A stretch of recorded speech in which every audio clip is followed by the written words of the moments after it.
I've always wanted to cover the Silent Hill games on my channel, but I always thought that the quick cuts and highly edited comedy vibe of most of my content wouldn't really do the mood and atmosphere of this series justice. I like to set a vibe similar to that of the games I'm covering in my videos, so in this instance we're going to take a more laid-back approach to the analysis of the iconic 1999 horror classic Silent Hill, directed and written by Keiichiro Toyama. Spoilers for the whole game will follow. Let's get to it.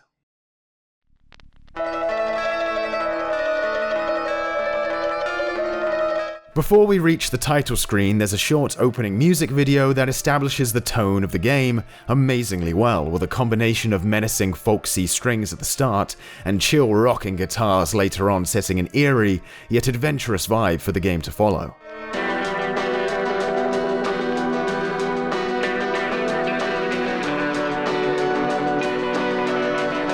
It's hard to describe how it both makes the title feel extremely classy, yet somehow epic at the same time. It's fair to say not many games up to this point had such a classy intro. What's a little bit confusing though is that while this may seem like a skippable sizzle reel of the events to follow in the title, the shots of Harry Mason, the protagonist, with his daughter driving, Sybil the policewoman following behind, or Harry crashing his car due to an apparition, aren't actually shown after starting a new file. You'll be booted straight to the aftermath after hitting start. A bit of an odd choice since it runs the risk of letting the player skip this information, but honestly, I kinda like it. The music video sets up the inciting incident of the game in a quite snazzy, slick way, and quickly, as opposed to having some generic, slow-paced clip of Harry driving down the road to slowly open the game. Instead, we get straight to the point. So Harry crashes his car, his daughter Cheryl is gone, and so begins his dangerous search for her throughout the town of Silent Hill. Cheryl? Is that Cheryl?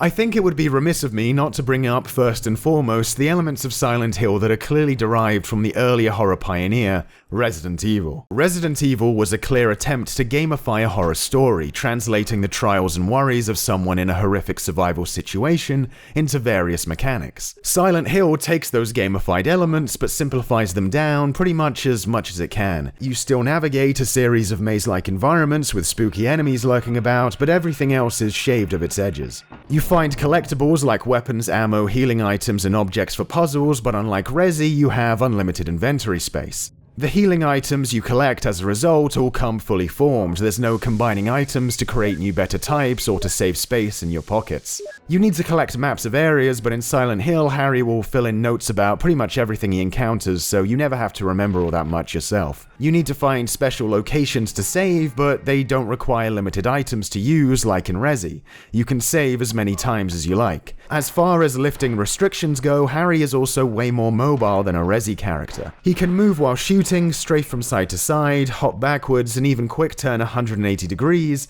a few months before Resident Evil 3 introduced it into that series. On a gameplay level, this all makes for a much easier game than Resident Evil, and one that requires a lot less decision making. Unlimited inventory removes the thinking and strategy you might have had to implement in Resi when leaving certain things in item boxes before making a move on the level. You have more movement options than Resi, but the enemies aren't exactly that different from that game, and don't really have any extra abilities to compensate for Harry's higher mobility, aside from them perhaps on average being a little faster.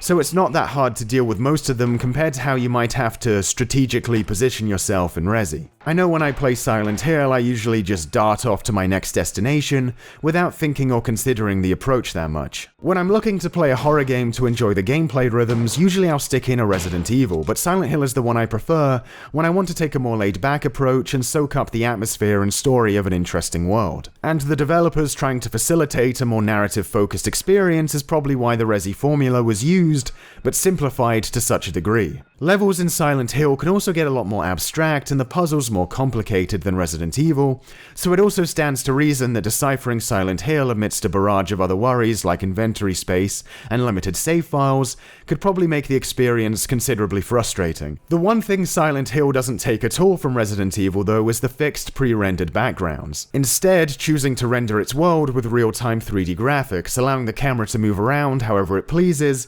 rather than staying stationary, to pull off amazing stylish tricks like this. The camera angles in Silent Hill get very creative and daring, and some of them seem like they were pulled straight from a game that just came out, and are crazy to see being used so confidently in 1999. But of course, Harry is never forced to slowly walk through any cinematic moments, taking a degree of control away from the player, like a lot of newer games today. Things get really creative here visually, and Resident Evil the best you could hope for at the time is a simple pan across a large JPEG. Fully 3D visuals also permit the game to have a camera the player can actually control themselves. Since Silent Hill is a 90s horror title, you may have been led to believe the game only has fixed camera angles, and while the title does transition to fixed angles at times to emphasize certain things or to create a visual mood, within most of the gameplay the player can freely control it left or right by holding down L2. Some scenes present themselves with a fixed view but can be broken out of by the player. This approach of having a free camera in some sections and not others is of course a system used by a lot of games to this day, so I think it's misguided to cast Silent Hill in any sort of antiquated light.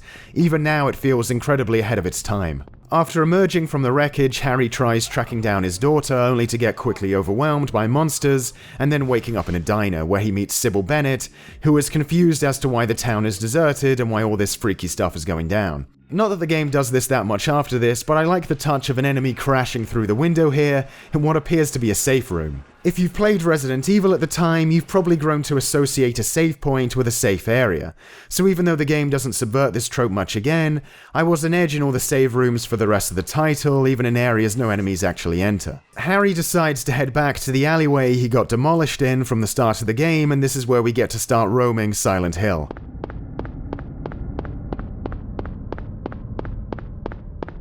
Much praise has already been heaped on Silent Hill for avoiding having to show objects in the distance pop into existence because of the PS1's low draw distance by clouding the streets in fog, but what I think is more interesting is that it creates one of the few open areas in a video game that manages to be claustrophobic despite still being an open space. You feel boxed in and at the mercy of monsters in the street. Team Silent definitely struck gold with this simple move. A note found in the alley, supposedly left by Cheryl, tells Harry to go to the school, so of course off we go. The roads that would easily lead Harry there are blocked off though, another note pushing us in the direction of a house with a back door locked by 3 keys, a map there showing us their location in the town. Spending time in the streets of Silent Hill feels eerie and uncomfortable as it should, but running across its long roads can get a bit repetitive, so it's good that this introductory fetch quest is basically the longest contiguous time we spend out there. This gets the most out of the cool, unnerving effect the streets have on the player before moving into more self-contained interior levels. The school, finally accessible beyond the 3 locks, being the first major one. At the start of the school, 3 riddles can be found written down in the reception, each one pretty evidently referencing a different type of classroom in the building, which needs to be visited to access an opening in the courtyard. This becomes evident upon examining that entrance, as the time on the clock outside will be the same as the one written on the next riddle that needs to be solved. This is pretty cool, as for the first main level in Silent Hill, you get a sort of series of objectives to go and complete, rather than the stumbling into random rooms looking for items kind of approach the title will adopt after this. You look at the riddle, figure out what room in the building it obviously correlates to, and then you look it up on your map and head there. This first section could have included twice as many empty classrooms to place as red herrings, and it probably would have been just as satisfying to solve thanks to this setup. One of these riddles will lead you to the music room where the somewhat infamous Silent Hill piano puzzle is found. I felt like now was a good time to play through Silent Hill again for this video, since it's been so long since my last playthrough that I've forgotten most of the game's puzzles and layout, but I was surprised at how little trouble this puzzle gave me. You read a poem about some birds and then have to figure out what keys to press on the piano to get an item. There are 5 birds and 5 keys that make a clicking sound when pressed, and once you figure out that of course some of these birds are white and some of them are black, the rest of the riddle falls into place. I think the only reason this puzzle sticks out is that the other 2 riddles send you to a room where you just pour some liquid on a hand and press a button respectively, so the disparity in complexity between the piano and the rest might catch some players off guard. After these 3 mini tasks are complete, shit gets rusty, all doors are locked goes into effect, and the school is thrust into a corrupted form. I think at this stage it's worth pointing out just what a high bar Silent Hill sets for its detail. A lot of horror games at the time probably would have been happy to make a school, turn off the lights and throw some monsters in there, but halfway through this level, Silent Hill flips the script and recoats the entire place with a new look that's twice as disturbing, with all sorts of new horrific imagery littering every corner. Even though it's the same map, visually it's a complete overhaul, and all these new renditions probably could have been reordered and implemented into a separate level if the developers wanted to. But instead, they deliberately made it a warped version of the existing level to play with your expectations based off the parts you just explored, and to bring in the story idea of the world being corrupted by a supernatural force. This level of detail extends further though. There seems to be a real effort with Silent Hill to push things just that little bit further than what's expected. At this point, it's only been 3 years since Resident Evil made horror games mainstream, and Silent Hill is already playing around with what to expect, like delaying a jump scare until after you think the coast is clear.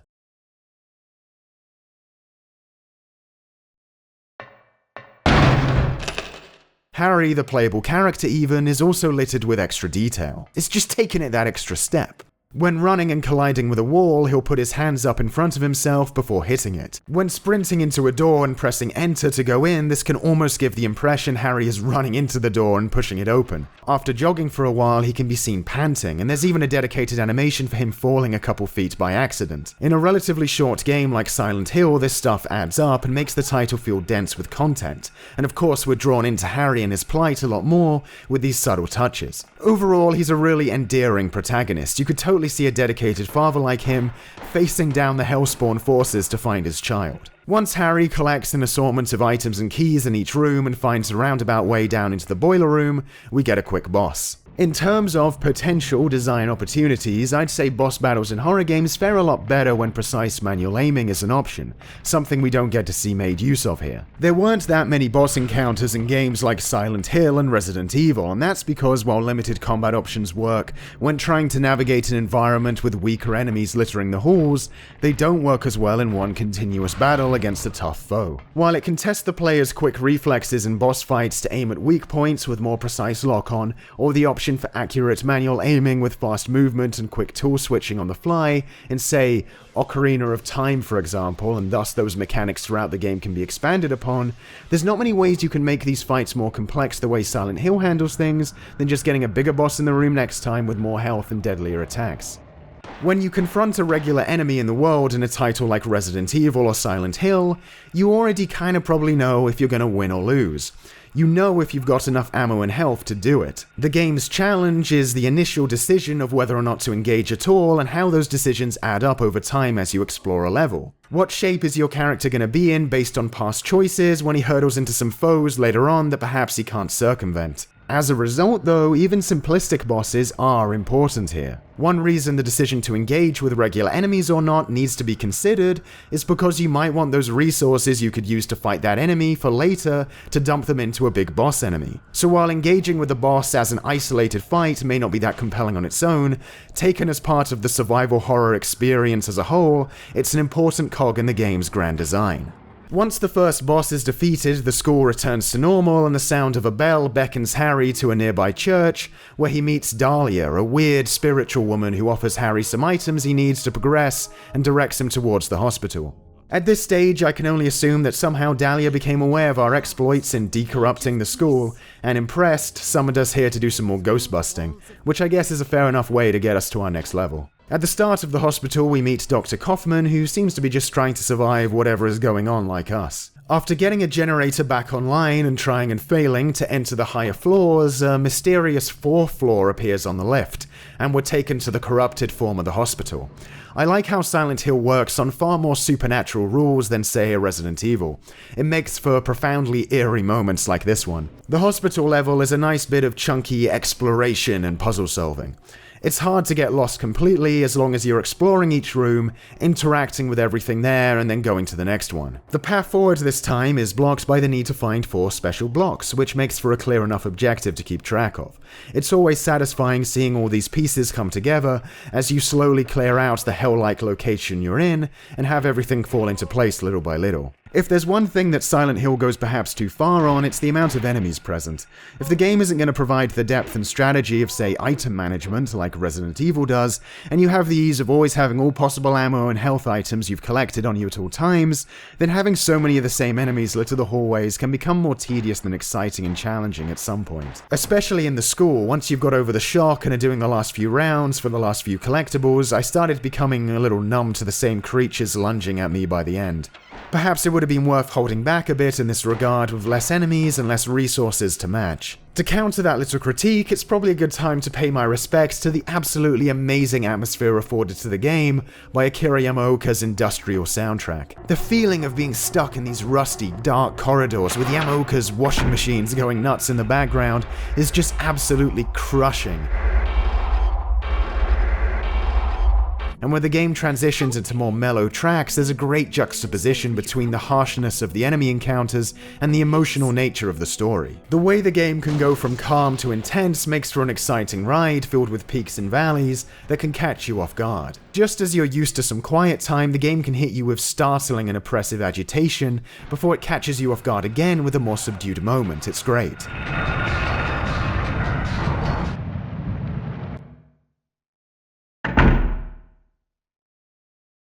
And of course, dead silence can be just as unsettling as loud, off-putting music. Throughout the hospital, we stumble upon a photo which seems to indicate a girl we've been seeing flashes of so far is named Alessa, and at the end of the hospital we meet a nurse by the name of Lisa. She also just seems to be trying to survive the current situation, but not much can be discussed before the corrupted world dissipates and we're back to normal, where Dahlia appears again and instructs Harry with another objective. Now, I guess, entrusting him entirely to the task of stopping the darkness the town is shrouded in from continuing by directing him to an antique shop. At the antique shop, we run into Sybil again, and unfortunately here begins the biggest and most drawn-out info dump of Silent Hill. There's a few scenes here piled up back to back, and while there's some info to be garnered for sure, Sybil said she saw Cheryl heading towards the lake ghost style. She explains there's some kind of drug trafficking case going down in Silent Hill. Harry then has a telepathic chat with Lisa, who talks about how there was a cult or something in the town, and that Dahlia's daughter supposedly died in a fire. It all feels like it could have been spread a little better across the rest of the title, rather than just in this 10-minute chunk of jam on the side of your toast. Loading each audio file individually, causing these huge gaps between lines, is also a bit of a pain. Never mind. Harry, you're tired. Yeah, maybe. Harry needs to get back to the hospital at this point, but the only way there is through the town center, where he has to take out a slugworm boss. It's worth making note that at this point, Silent Hill doesn't feature any more big levels like the school or hospital until the final area right at the end, which is a bit puzzling as far as pacing goes. It's not a big deal, but a fourth level perhaps fleshing out some more backstory might have made a little more sense to put here. Instead, we're about to enter some linear sewer stages. Harry makes it back to the hospital, Lisa tells us of a shortcut to make it to the lake area, and then we head outside and dispel some more corruption by killing the second form of that worm cocoon guy. Not a very complex fight, but visually it's pretty cool. Being on the roof trying to take out this hell creature in pitch darkness is a pretty neat visual. After this, the game took me completely off guard by warping me back to the school after crossing the bridge, skipping Harry's trek over there. The game does a similar thing later on, and I don't really mind, to be honest. At least the devs are owning up to the fact they didn't really include anything worth seeing on the walk back to the school, so they might as well let you skip it. The sewers have a dark, cool atmosphere, and in any other game they might be considered kinda spooky, but compared to the Rust Hospital, it's pretty tame at this point. Thankfully, it doesn't drag on for too long. After getting out of the sewers, the player can head straight to the pier, where we run into Sybil and Dahlia again. Dahlia this time inferring the quote-unquote demon, who is corrupting the town, has taken the form of that girl Alessa, instructing Harry now, once more, to go do the dirty work and take her out in the lighthouse. After a quick jaunt down there though, Harry I guess doesn't get there in time, so it's off to find Sybil, who went to the amusement park. Another quick sewer level takes place in between, which, much like running down the pier, is just a bit of a mindless jog through enemy lines that doesn't do all that much for me compared to the exploration of previous levels. Thankfully, after a fight with a corrupted Sybil, we're about to get our final big level, Nowhere. The amusement park's layout where we find Sybil is extremely disconcerting and awkward to navigate, but I think it does a good job at this late stage to show how the world around Harry is falling apart by making you stagger through a pretty daunting area. A lot of games wouldn't take the risk to dump you in such an abstract location and let you fend for yourself until you run into the next objective. To offset this, there aren't many enemies here, which is probably a good choice. After the Sybil fight, Harry subdues Alessa, and then Dahlia shows up, reveals she's her mother, and takes her away, at which point we're transported into the dreamlike, completely abstract area of Nowhere.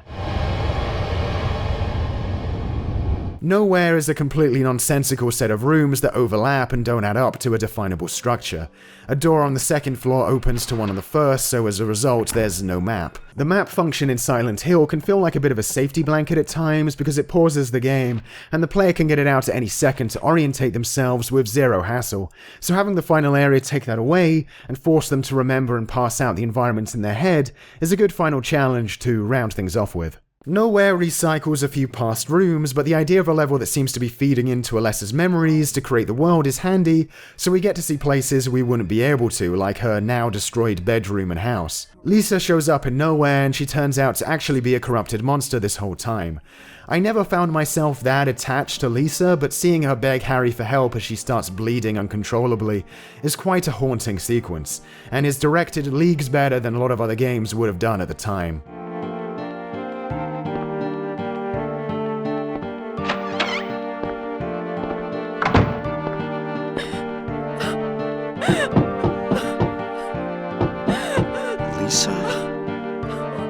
Once the player collects a few more items and stumbles into flashbacks of Alessa being used by her mother for some kind of impregnation ritual, and things not going according to plan, and her soul getting split, we're confronted with the endgame. Now that Dahlia has Alessa under her control because of Harry's work, she intends to use her to summon her god proper, which didn't work before because Alessa's soul was split 7 years ago, likely the missing part of her soul being Cheryl, Harry's non-biological daughter, which is an added bit of family history you can get earlier on in the game. At this point, various things can occur depending on a few conditions met throughout the title.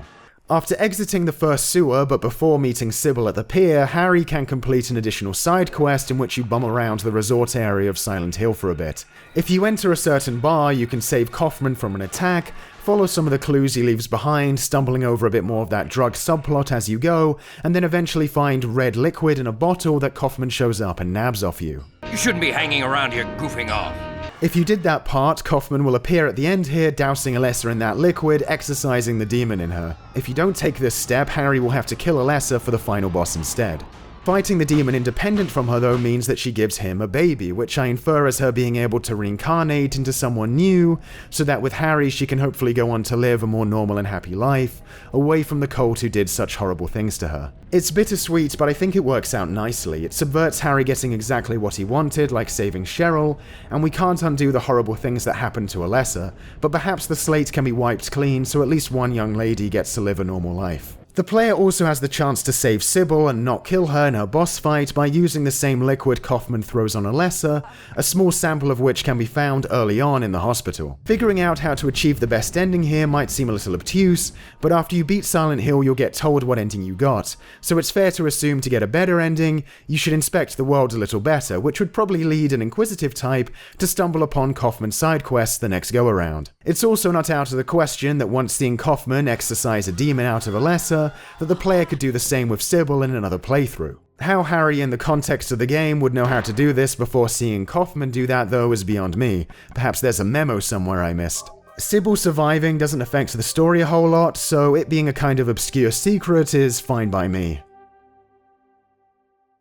Something I wanted to do with this replay is revisit Silent Hill, but try and see if I could piece together the story without drawing on any knowledge I have about Silent Hill outside of this playthrough. I think for some people it might be too easy to go back to SH1 and fill in the gaps with information they've garnered over the years from future works in the franchise or other fans, but truth be told, figuring out what happened in Silent Hill without referring to fan wikis, the sequels, or interviews written around the game's release is quite the task. A lot of crucial info is found in notes and memos scattered around rather than in cutscenes. Now, this isn't necessarily a bad thing. Putting the onus on the player to figure things out in an abstract world is cathartic in and of itself in a lot of cases, but sometimes it comes at the cost of a satisfying story in the moment-to-moment. When big things are happening and you're still sort of in the dark about some very basic stuff, it can deter from the excitement of the scene. Certain plot elements have vague answers if you dig deep, but when digging for obscure notes and such, you won't really know when to give up because it's hard to separate those semi-answerable queries from questions that have no real answer, like the exact inner workings of the force consuming the town, what happened to the people living there, and why the cast we see in the game is still around if nobody else is. Some things are harder to pass than others, and they just don't feel like they should be. Some things are pretty easy to infer. Dahlia seems to be trying to get Harry to dispel the monsters appearing everywhere to in turn weaken Alessa, who they're connected to, so she can take advantage and complete summoning her god with her. But someone like Kaufman's motivations can be harder to understand at all. He seems to be involved in the drug subplot, he has connections to the establishments dealing the stuff out, but as far as I know, there's very little in the game to tie him to that stuff other than some serious inference on the player's part. The cult uses the town's drug for their rituals, a little memo about that being the only real weak tie the main plot has to the drug stuff. Kaufman does work at the hospital and therefore is involved in Alessa's care over the last 7 years, but his exact involvement in the cult staff is also hard to figure out. Seems he's on board with getting the god born, but then has a change of heart and exercises it at the end with a red liquid. Lisa's backstory can be pieced together in all fairness. A video explains she had to look after the incapacitated Alessa 7 years ago, a job she didn't really enjoy, and then on top of that she was addicted to drugs. But in the grand scheme of things, she's a serious bit player, and I guess that's fine. I guess she just got in an unfortunate situation and we get to see that explored a bit. The game just makes a bigger deal out of her than I was expecting when I added up all her payoffs. Again, a lot of stuff can be fun to figure out, finding a child's storybook that both gives you a hint on the next boss's weak point, while also offering a hint to the fact that Alessa's subconscious may be conjuring up these creatures, is cool to discover, or finding out little info like Alessa was probably bullied in school through creative symbolism like a lone desk with crude insults on them in nowhere, is a great extra. But an important note like the one that describes Alessa being maimed and burnt by the boiler in her house, and that this happened the same day Harry and his wife found Cheryl, requiring loads of specific requirements to find in the PAL and Japanese version of the games, seems like far too much cryptic work for such a crucial basic part of the story, and it being absent entirely in the North American version is just a bit dumb. I don't know what happened there. Not everything needs an answer, but I think how cryptic Silent Hill needed to be mysterious was perhaps taken a bit too far and hurts the overall story at times. In fairness, at this stage, I've played so much of the Silent Hill series that it's hard for me to play this game and keep a blank mind, trying to forget what info I've garnered over the years about the story, to completely impartially judge how well it's told. Most of the raw emotion here works regardless though, and the novelty and originality of the premise being used for a video game will shine through either way, but at points I did wonder if some of those elongated sequences of characters wondering what's going on could have been better spent discussing more crucial info. That said, it's still very daring to be obtuse on purpose at a time when video games seem to be fumbling a lot of their stories due to a lack of care and attention rather than due to a deliberate attempt to be mysterious and complex. If there's anything I can say to defend the bits that seem a bit too convoluted in Silent Hill, it's that I think it was all probably intentional and a definite attempt to mix things up. They perhaps just went a bit too far in a few places. Summing up a game like Silent Hill now in just a few sentences to conclude things is probably the hardest part of this analysis to write. It takes influence from many different horror works before it, both game and non-game, but as a playable experience it all manages to merge into something very compelling. Silent Hill's level of detail and quality of artistry is just a step above for PS1, especially for a 3D game that doesn't use pre-rendered images for its environments. But apart from all that, Silent Hill is uniquely positioned to take advantage of both the power of the PlayStation 1 and its restrictions. Sure, everything is dense with detail and animations are super intricate. When it comes to non-fantastical elements, Silent Hill is above a lot of its PS1 peers that sometimes required the player to fill in some blanks themselves thanks to their visual simplicity. However, assets here that are kind of hard to figure out work fine too, because most of the confusing stuff like that is the disturbing imagery that you're supposed to be creeped out by due to its messed up, abstract otherworldliness. The PS1's limitations are used in tandem with the horror of the game to unsettle, and it's one of the many reasons I'd never want to see Silent Hill 1 remade today. Higher poly count isn't going to make this stuff spookier. If anything, it would probably detract from things. Visually, Silent Hill accomplishes all its goals and creates a world I think everyone should experience, and while it could maybe do with running a little better, its style is extremely captivating. Add to that daring camera styles, great unconventional soundtrack, satisfying puzzles and environments to conquer, and a story with some amazingly directed moments and some extra, and admittedly cool at times, details about the world and characters to discover under the surface, and it's no surprise that Silent Hill came across as such a monumental title at the time, and today, I still manage to get the same impact playing it. The only way I see it alienating people now is some of the obtuseness coming across as some goofy 90s misstep, rather than the calculated, albeit perhaps overzealous move it was to make things so confusing in some areas. But if you go into it with the knowledge that things are going to be a trip, you'll probably enjoy it anyway. Plus, even if stories being told this way aren't your thing, Silent Hill is still 100% one of the scariest games out there.